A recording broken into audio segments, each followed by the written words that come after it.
Hello, everybody, and welcome to NAU Theater Story Hour.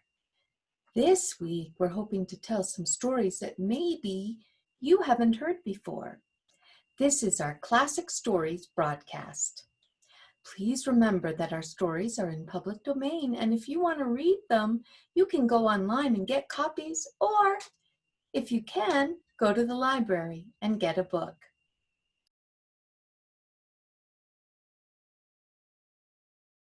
Hi, Miss Rebecca here. Today I will be reading a story about Anansi, the trickster from West African folktales. But first, I'm going to need to put on my reading cap. There we go. All right, now we begin. Tell us a story. Oh, tell us a story of Anansi, the soon-to-be keeper of, and the king of all the stories in the world. Stories, tell me some stories. Now you say it, stories. Tell me some stories. Once, there were no stories in the world. Anansi the spider once went to NAU, the sky god, in order to buy the sky god stories so that there would be stories in the world.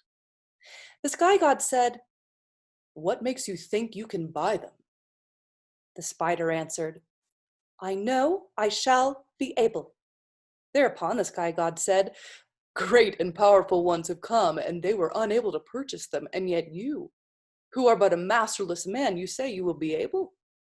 The spider said, "What is the price of the stories?"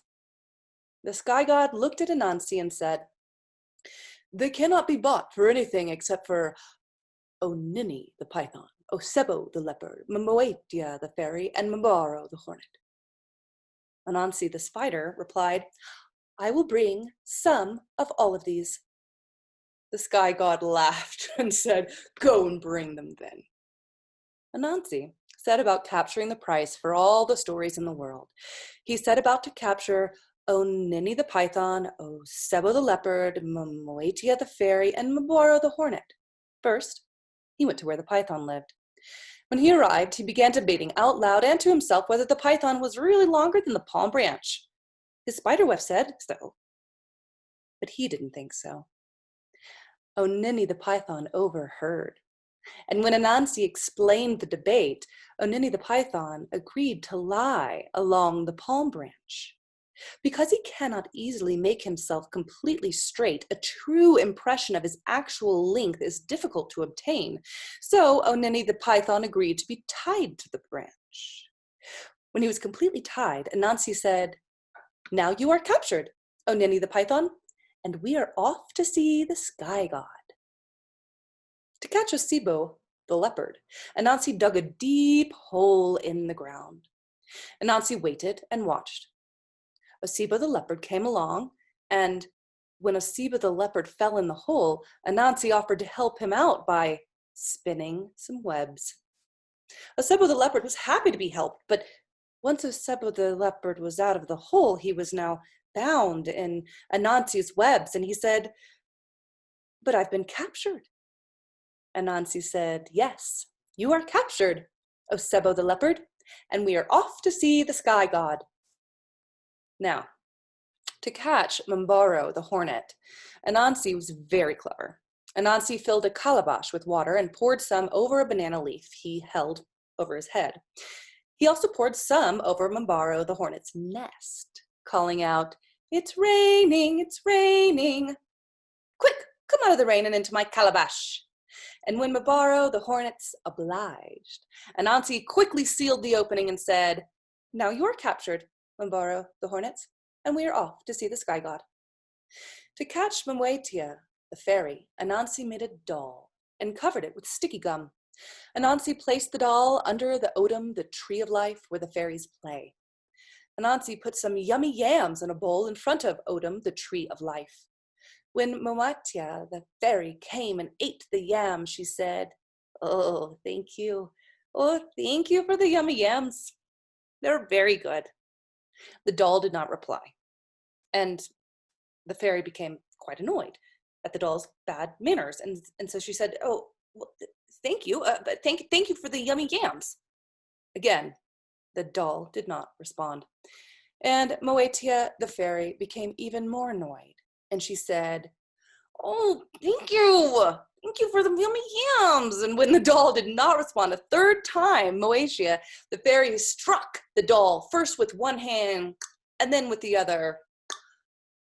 And lo and behold, her hand stuck solid to the bowl. Anansi revealed himself and said, "Now you are captured, Moetia the fairy, Moetia, and we are off to see the sky god." Anansi carried his captives, O Nini the python, O Sebo the leopard, Moetia the fairy, and Mabaro the hornet, to Niame the sky god, and said, "O Niame, the sky god, I have brought you O Nini the python, I have brought you O Sebo the leopard, I have brought you Moetia the fairy, and I have brought you Mabaro the hornet, as payment for all the stories in the world." And Niame, the sky god, said, "Anansi, from today and going on forever and ever, I present my sky god stories to you. My blessing, my blessing, my blessing. And no more shall we call them the sky god stories, but we shall call them the spider stories. This is my story, which I have related. If it be sweet, or if it be not sweet, take some elsewhere, and let some come back to me." This phrase is used often in telling stories. Let's hear more on another day.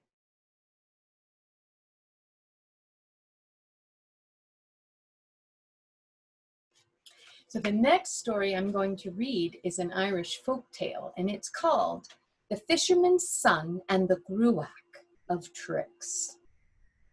Gruach is an Irish word, and there'll be a few of them in here. So I'll try to tell you what they are when I come to them. There was an old fisherman once in Erin who had a wife and one son.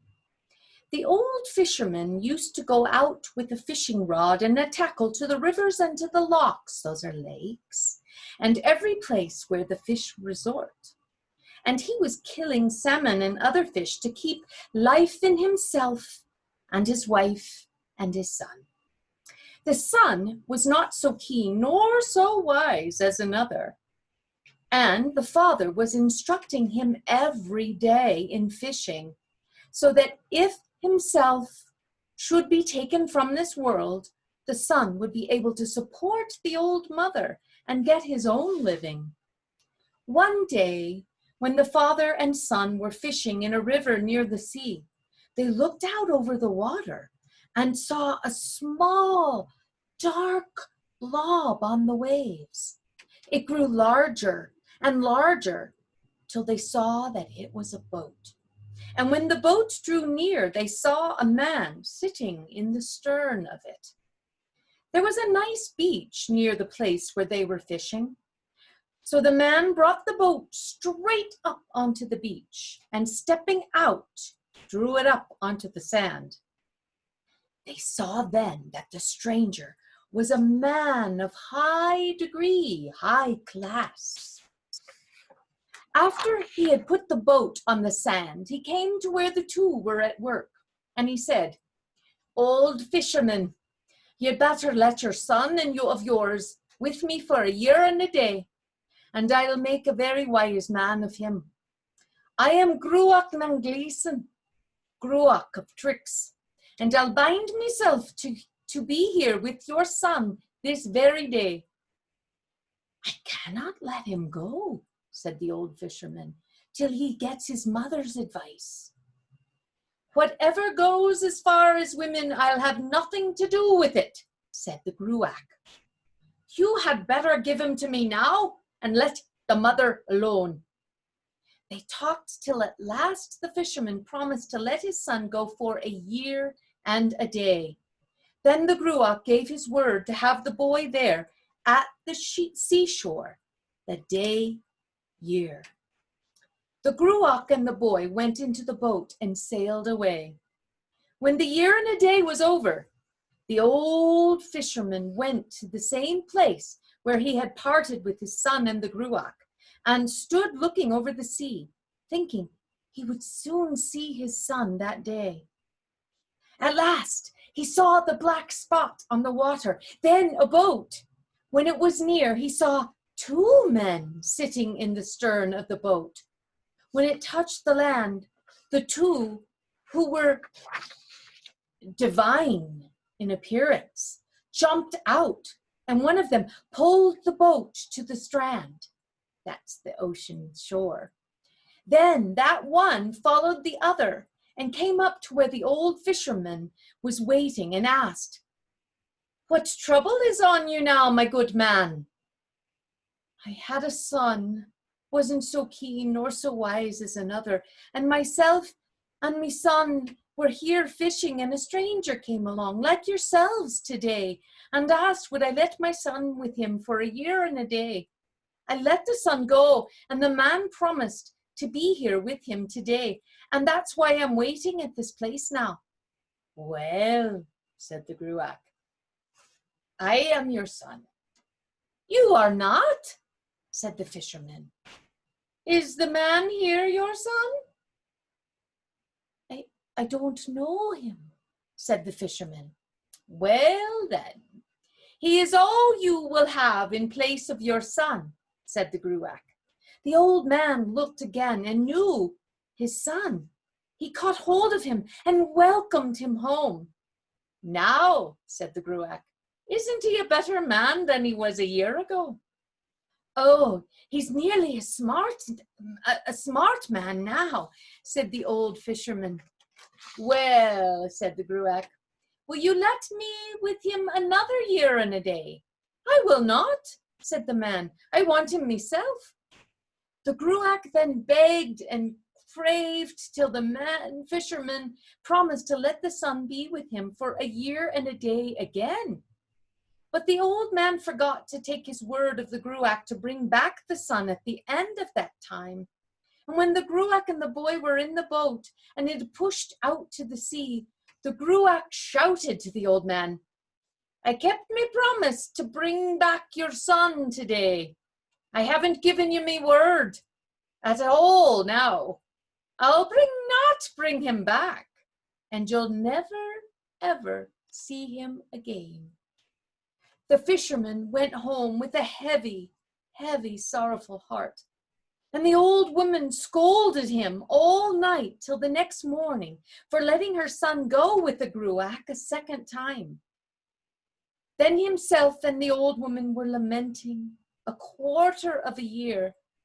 When another quarter had passed, he said to her, "I'll leave you now here, and I'll be waking on myself till I wear my legs off up to my knees, and from my knees to my waist, till I find where my son is." So away went the old man walking. And he used to spend but 1 night in a house, and not 2 nights in any house, till his feet were all but blisters.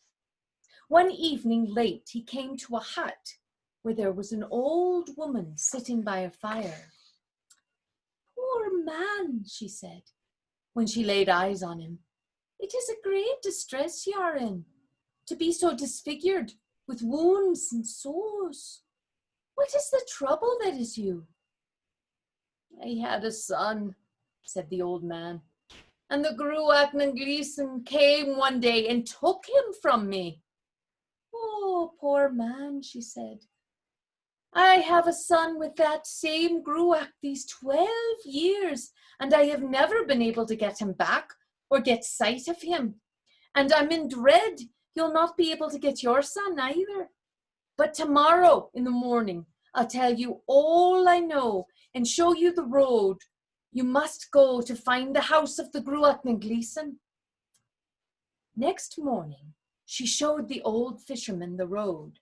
He was to come to that place by evening. When he came and entered the house, the Gruach shook hands with him and said, "You are welcome, old fisherman. It was I that put this journey on you and made you come here looking for your son." "It was no one else but you?" said the fisherman. "Well," said the Gruach, You won't see your son today. At noon tomorrow, I'll put a whistle in me mouth and call together all the birds of me place, and they'll come. Among others, there'll be 12 doves. I'll put my hand in me pocket this way and take out the wheat and throw it before them on the ground, and the doves will eat the wheat, and you must pick your son out of the 12 doves. If you find him, you'll have him. If you don't, you'll never see him again. After the Gruach said these words, the old man ate his supper and went to bed. In the dead of night, the old fisherman's son came. "Oh, father," he said, "it would be hard for you to pick me out among those 12 doves, if you had to do it alone. But I'll tell you, when the Gruach calls us in and we go to pick up the wheat, I'll make a ring around the others, walking for myself. As I go, I'll give some of them a tip of my bill, and I'll lift me wings, and when I'm striking them. There was a spot under one of my arms when I left home, and you'll see that spot under my wing when I raise it tomorrow. Don't miss the bird that I'll be, and don't let your eyes off it. If you do, you'll lose me forever." Next morning, the old man rose, had his breakfast, and kept thinking of what his son had told him. At midday, the Gruach took his whistle and blew. The birds came to him from every part, and among others, those 12 doves came. He took the wheat from his pocket, threw it to the doves, and said to the father, "Now pick out your son from those 12.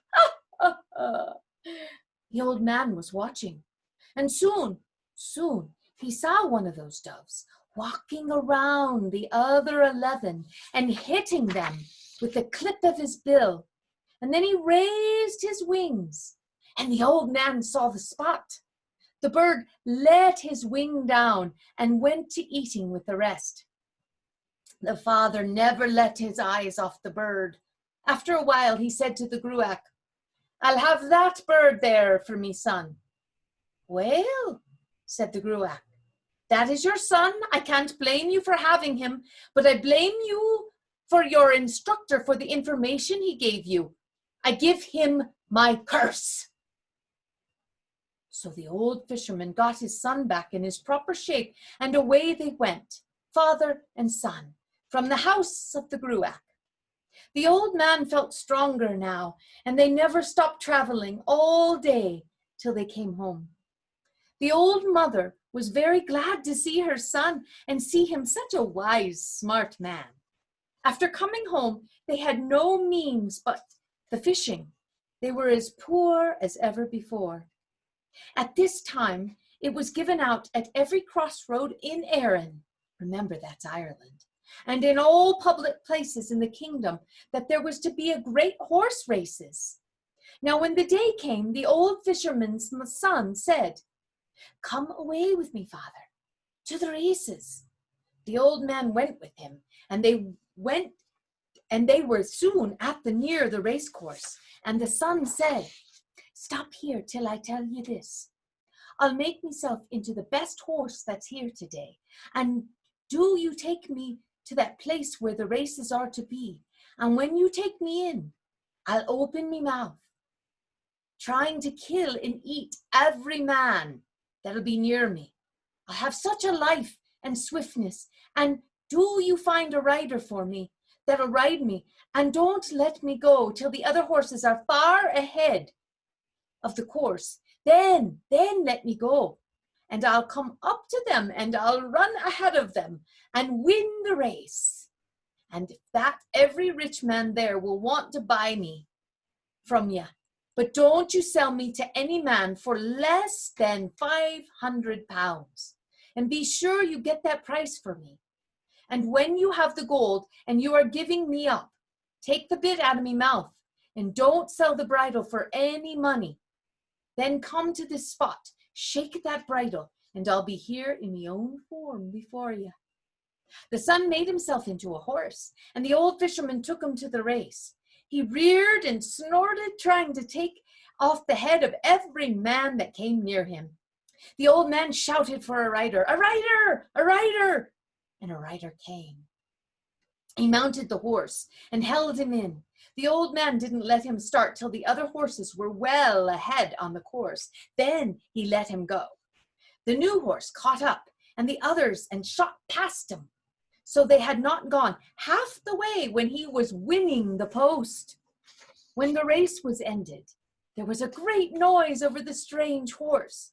Men crowded around the old fisherman from every corner of the field, asking what he would take for the horse. £500, said he. Here it is you, said the next man to him. In a moment the horse was sold, and the money in the old man's pocket. Then he pulled the bridle off the horse's head and made his way out of the place as fast as he could. It was not long till he was at the spot where the sun had told him what to do. The minute came and he shook the bridle, and the sun was there before him in his own shape and features.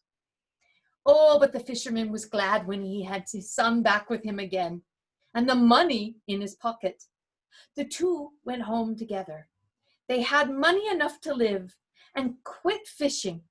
They had plenty to eat, plenty to drink, and they spent their lives in ease and comfort till the next year, when it was given out at the crossroads in Erin that every public place in the kingdom that there was to be a great hunting with hounds, in the same place where the races had been the year before.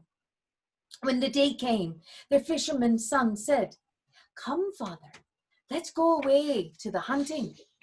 "Ah," said the father, "what do you want to do? Haven't we plenty to eat at home with money enough to spare? What do we care for hunting with hounds?" "Oh, they'll give us some money," said the son, "if we go." The fisherman listened to his son, and away they went. When the two came to the spot where the son had made a horse of himself the year before, he stopped and said to the father, "I'll make a hound of myself today, and when you bring me to the sight of the game, you'll see me wild and jumping and trying to get away.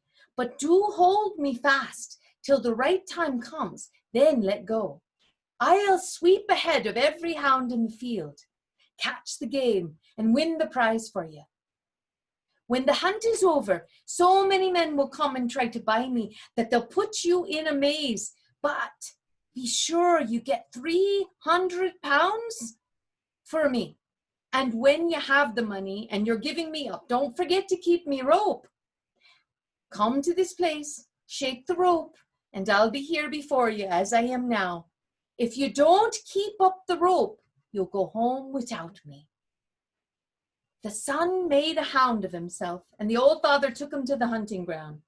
When the hunt began, the hound was springing and jumping like a mad dog, but the father held him till the others were far out in the field. Then he let him loose, and away went the son.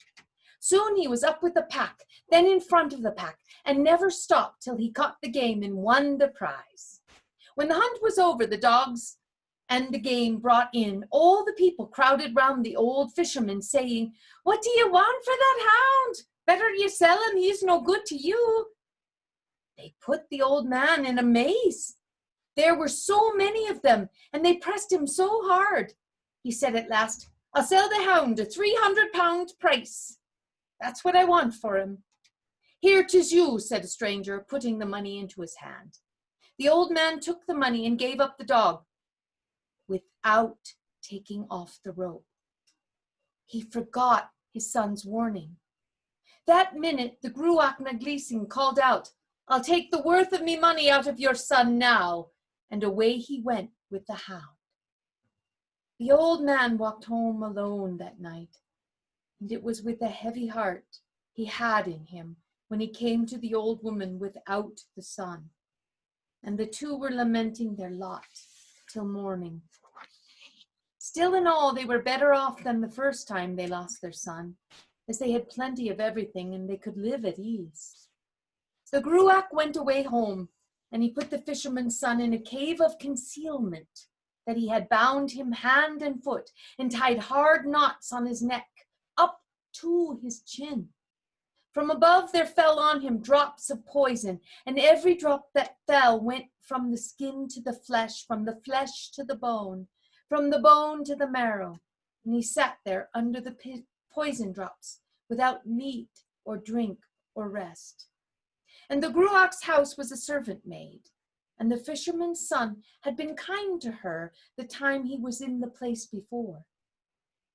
On a day when the Gruach and his 11 sons were out hunting, the maid was going with a tub of dirty water to throw it in the river that ran by the side of the house.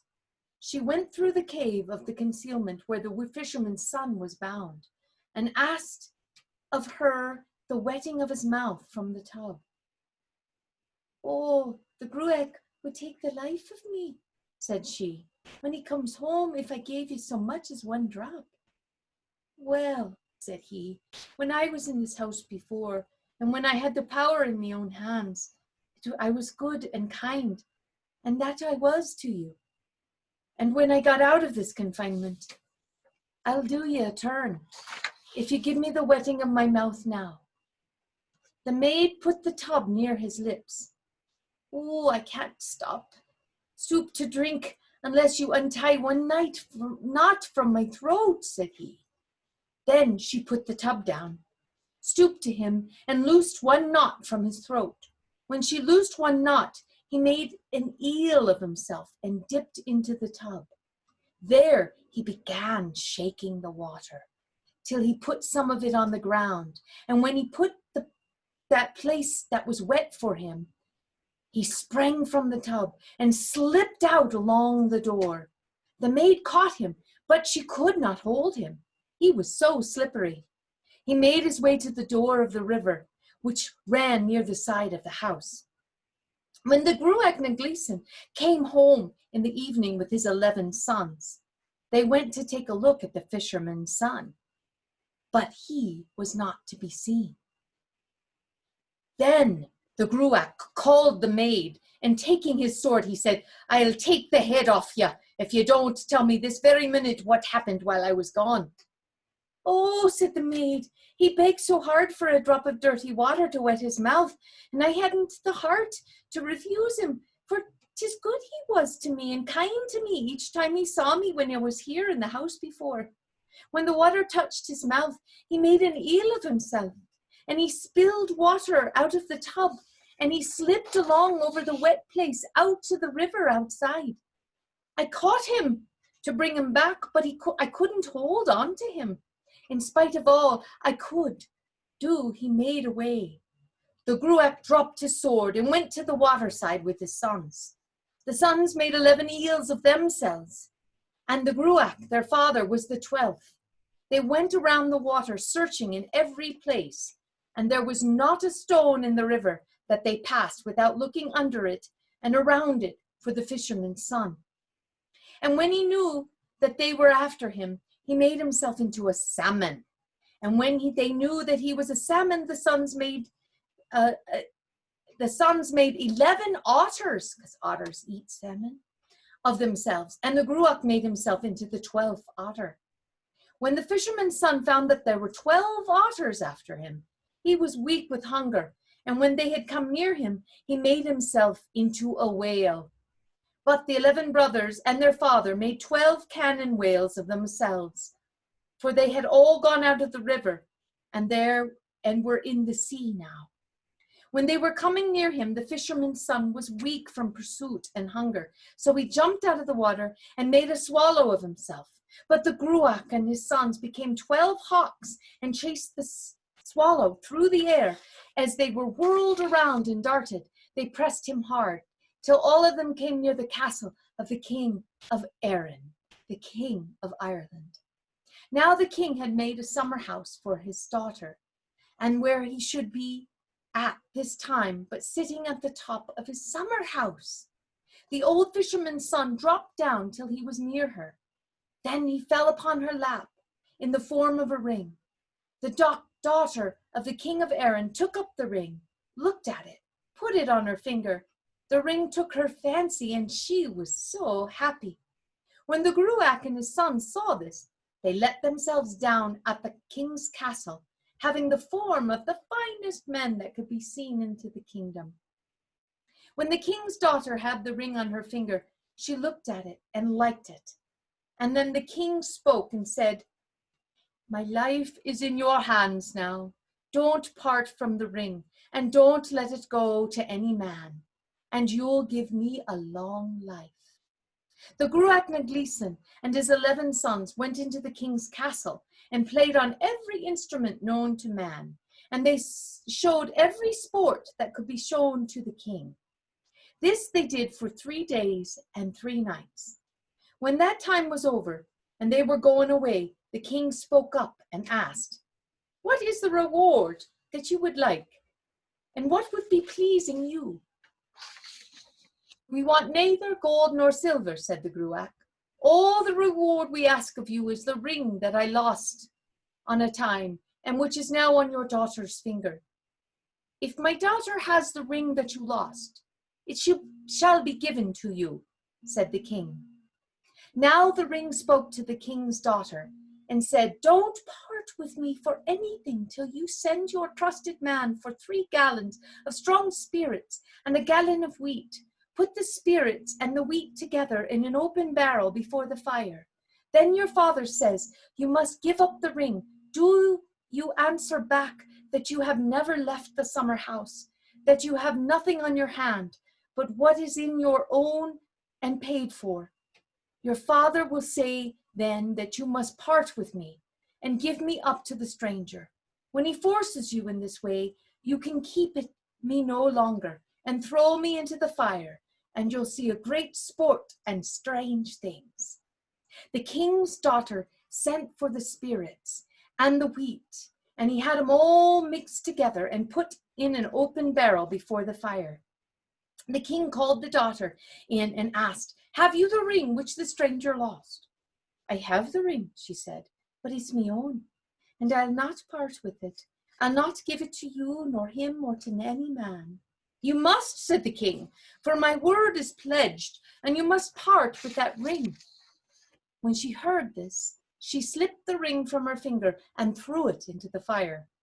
That moment, the 11 brothers made 11 pairs of tongs of themselves. Their father and the old Gruach was the 12th pair. The 12 jumped into the fire to know in what spark it would that they'd find the fisherman's son. And they were a long time working and searching through the fire when out flew a spark and into the barrel. The 12 made themselves men turn over the barrel and spilled all the wheat onto the floor. Then in a twinkling, they were 12 cocks strutting about. They fell to and picked away at the wheat to know which one would find the fisherman's son. Soon one dropped one on one side and a second on the opposite side, until all 12 were lying drunk from the wheat. Then the old fisherman's son made a fox of himself, and the first cock he came to was the old Gruach na Gleeson himself. He took the head off the Gruach with one bite, and the heads of the 11 brothers and the 11 other bites. When the 12 were dead, the old fisherman's son made himself the finest looking man in Erin, and began to give music and sport to the king, and he entertained him 5 times better than had the Gruach and his 11 sons. Then the king's daughter fell in love with him, and she set her mind on him to the degree that there was no life for her without him. When the king saw the straits that his daughter was in, he ordered the marriage without delay. The wedding lasted 9 days and 9 nights, and on the 9th night, that was the best of all. When the wedding was over, the king felt he was losing his strength, so he took the crown off his own head and put it on the head of the old fisherman's son, and made him the king of Erin in place of himself.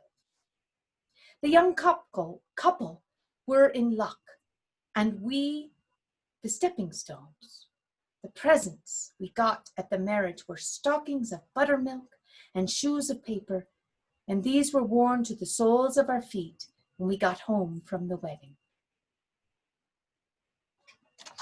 The end.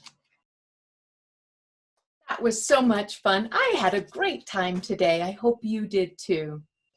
And I hope you come back to hear more stories later this week. Remember, this is my story which I have related, be it sweet or not be sweet. Take some and let some come back to me. Thank you for joining us today. And remember, we have chapter stories later on that you can also tune in to hear. And also lots more classic tales. So until next time, keep reading.